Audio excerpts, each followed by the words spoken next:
Very good afternoon, class. Today we are going to further discuss about the next topic of our metallurgy and material sciences, which is creep and its failures. So let us start. First of all, understand what is creep. Then we will further discuss how the mechanism of creep is going to happen.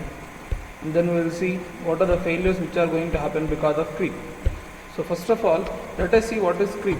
Creep is nothing but a time-dependent process in which a material will be applied a stress, and this stress will be applied with respect to the temperature. Means along with the application of stress, there will be some amount of temperature. So the temperature will be almost equivalent to 0.4 melting point of the material. That will further see how the temperature is going to be applied. Okay. So what happens means the load which is applied on the material will be constant load, like a dead weight. So the material will be pulled from both the sides with a tensile load, and on the either side of the material there will be applied some amount of temperature.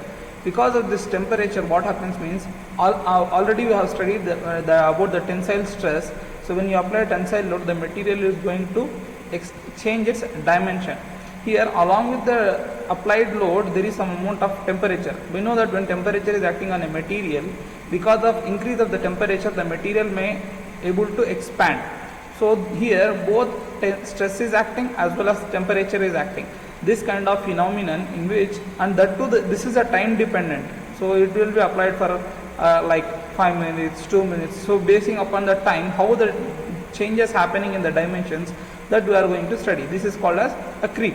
So high temperature progressive deformation means with respect to temperature, there is happening a deformation of a material at constant stress, even though the stress is not too much high. For example, if you are taking a material which is having a high strength, for example, if you are applying only a 10 newtons of load on the material will not even able to change its dimension. Even at this small amount of load, if you are applying some amount of temperature on either side of the material, because of this both conditions, that is along with the temperature and the load, what happens to the material is the material will have some progressive deformation. Progressive means a step by step deformation of the material. This phenomenon is called as creep. Okay, it's purely depend upon the temperature. If you are increasing the temperature, because of the increase in temperature, the expansion of the material will also be increased. How does creep generally occurs? So generally what is happening in the creep is, so when there are vacancies in the material will try to migrate. Okay, and this migration will happen. Already we have studied what is grain boundaries. So these are the boundaries between the two structures of an atom. For example, if you take an atom, in atom there are some amount of small grains. Those grains will be arranged. So same arrangements will be happening in the atoms. So these grains will have a boundary or across it. These boundaries are called as grain boundaries. So these materials migrates towards the grains. So then they are able to orient, means they will be try to arrange themselves in a direction of applied stress. So they will try to move in the direction of the stress, because of which the material will try to change its dimension in the direction of the stress. So the creep can be occur due to different mechanisms. So the temperature which is applied to the creep is minimum temperature is 40% of the melting point of any temperature. For example, the melting point of aluminum is 600 degrees. So if it is 40%, means we have to apply a minimum temperature of 325 to 300, minimum 350 temperature degrees we have to apply. Okay. So how this mechanism is happening? What is the mechanism of the creep is? There are various different mechanisms which have explained. One mechanism is the nature of orientation of the grains. Okay. So how the grains are going to be moved. So that is also one kind of mechanisms. So different mechanisms are responsible for different type in creep, and different materials behaves in a different ways. Because for example, if you take brittle material behavior will be different with respect to temperature. Tensile material behaves in a different nature. Okay. So already we have seen, you might have seen that when temperature is applied to a glass will become like a rubber band. It will try to flex. It will be more flexible. It can be even move in any direction. Okay. But whereas if you apply same temperature to aluminum, to steel, to either you can apply for cast iron, so it will convert into a lava type of structure. So we cannot able to control, have a lot of control on it. Okay. This will, because of respect to temperature, the behavior of the material will be different. Because of this difference, there will be different mechanisms of creep will be happening for different materials. So the different mechanisms are responsible for creep in different materials and at different loading conditions. Okay. So various different conditions, if you are applying different loads, the material will behave different ways. So these are the main things which we are going to discuss in the mechanism of creep. Those are stress assisted, means stress means along with the load, if there are large amount of vacancies, stress assisted vacancy diffusions, means if you are applying lot of stress and temperature is less, okay, so because of large amount of stress, what happens means what are the vacancies in it, those vacancies will try to diffuse faster. Already we have studied in this during recrystallization and grain structures. Okay, next is grain boundary diffusion. What is this grain boundary diffusion is? This is generally nothing but a creep. So basic diffusion creep we call this. Okay, so what is this happening means when you are applying small amount of load and you are applying temperature, so the material will, the vacancies which are present in the material, they will try to diffuse from one grain structure to the next grain structure. So they are going to diffuse means they will pass through the boundaries. Because of that passing through, what happens means they will break the boundary. For example, if you are trying to move from one side to other side of the wall, either you have to jump the wall or you have to break the wall. So these atoms or the grains cannot jump the boundaries, so they will try to disorient the grains and they will try to change the grain boundary. That will cause the grain boundary diffusion. Okay, next is grain boundary sliding. So what happens in this is the atoms will try to slide along the grain boundaries. Okay, they will try to slide along the grain boundaries and they will first try to search for the least strength grain boundaries. When you are applying the temperature and when you are applying the stress, so the vacancies which are present, all the vacancies will not move in the same direction. They will search for the least energy vacancy. Okay, least energy grain boundary. If there is a least path which is there, so for example, if you are coming from one place to other place, you will try to find from shortcuts. Similarly, these things will also find some small shortcuts or small grain areas through which they can able to slide. Okay, next is dislocation glide. What is dislocation? We have studied what is dislocation. Dislocation is nothing but a slip mechanism. Slip mechanism is nothing but there are different small amount of gaps which we all will combine together. All vacancies will combine together and they will form a dislocation line. And these dislocation lines will try to glide along the structure. Okay, and next is dislocation creep, and they will try to cross across the grain boundaries. Here it is grains, here it is dislocation. It is a 1D, it is a 2D. Okay, next temperature. Atoms move faster. Obviously we have studied all these things. When temperature increases, the atoms tries to move at a faster rate. That is diffusion controlled process can be happen when temperature is improved. This affects the mechanical properties. So for example, you can take the semiconductors. If you are improving the temperature, what happens? The small holes or small electrons in it will try to move faster. Okay, so the greater mobility of the dislocations. If there is a faster diffusion of the atoms, what happens when there will be a large amount of climb. So that is nothing but dislocations will try to combine together. Next is increased amount of vacancies. If all the vacancies are coming together, dislocations are coming together. Because of the dislocations, so there will be large amount of vacancies forming at various parts of the material. Okay, so the deformations at the grain boundaries, and already we have discussed that all the dislocations will try to move across the grain boundaries and they will search for the least grain boundary structure. So the deformation will happen where? The deformation will obviously happen at the grain boundaries. So because of this happening, all this structure, that is nothing but all this creep, what is happening means their metallurgical properties are going to change.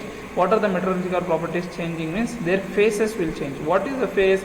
It can change from one structure to the other structure. Previously it may be in a solid structure, solid phase, then it will may convert to solid liquid phase. Okay, next is precipitation. Precipitation is nothing but whatever the other particles present in it, or whatever the dust particles, whatever the other small elements present in a material. For example, if you take an alloy, and there are large more amount of different types of materials. So what happens is they will form a small precipitations.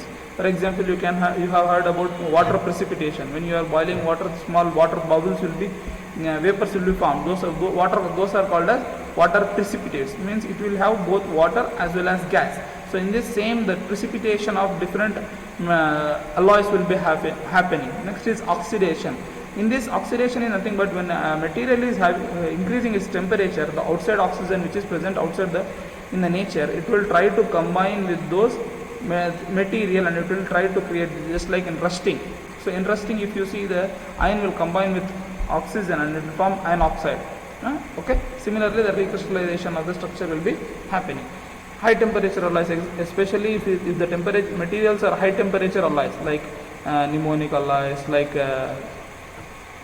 we can say copper alloys.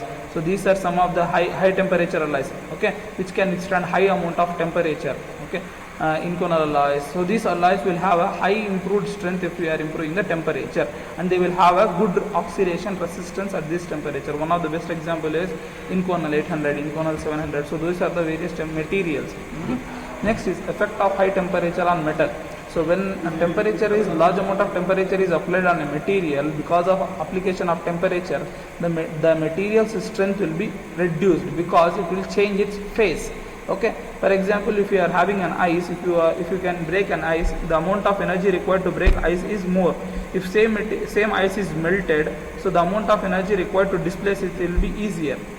We need not to break it. Already it is in a liquid form, so it will try to move from one place to other place easily. Okay. The greater atomic and dislocation mobility, assisting the dislocation, climb and diffusion. So what is happening? So because of improvement of temperature, the atoms and the dislocations will move faster. For example, if you heat a water, the water bubbles will try to move up. Okay. Similarly, when an atom is there, if there are small amount of vacancies in it, when you are trying to heat it, so those atoms will attain some energy. Because of that energy, it will try to move faster way. Okay, the greater atomic and dislocation mobility will be there, assisting which there will be a dislocation climb. Dislocation climb is nothing but large amount of dislocations will come together because they will try to stabilize themselves and they will try to diffuse across the grain boundaries. Okay. Higher equilibrium and concentration of vacancies. So when temperature is improved, so all the vacancies will come together and they will combine at some place so that they can get stabilized. Okay. Next is new deformation mechanisms such as new slips. So when all the diffusions are coming to one end, so new vacancy is created at new point. So that is nothing but from that point again a new slip will be created. Okay. Recrystallization and their grain growth structures will be happening. Next is oxidation and intergranular penetration will be improved. Oxidation means, already we have discussed that it will try to react with the outside oxygen which is not present in the alloy or the material. Okay, this is creep testing specimen. For example, you can see, so from both the sides we will be applying a load, usually a tensile load will be applied, and we will have a furnace. In the furnace we will be having this temperature. So this will be heating furnaces. Here both the furnaces will be heating, both will be having some temperature, and here this load will be applied, and this will be kept at some this dead loads will be applied for some amount of time, like 5 minutes, 10 minutes, and temperature will be continuously kept at some point. So because of this temperature and because of this load, how it is going to deform, what are the deformations which are going to be observed in the material, this specimen, what are the deformations of the specimen. For example, let us take it is a length of 10 mm. Okay, now because of this temperature, initially for 5 minutes it was around 12 mm. After 5 minutes, what is its length, what are the changes happening in the diameter, what are the changes happening in its thickness, what is the changes happening in the diameter, those things will be read and those things will be plotted in a strain graph. Okay, so this is the creep test. So this is another specimen.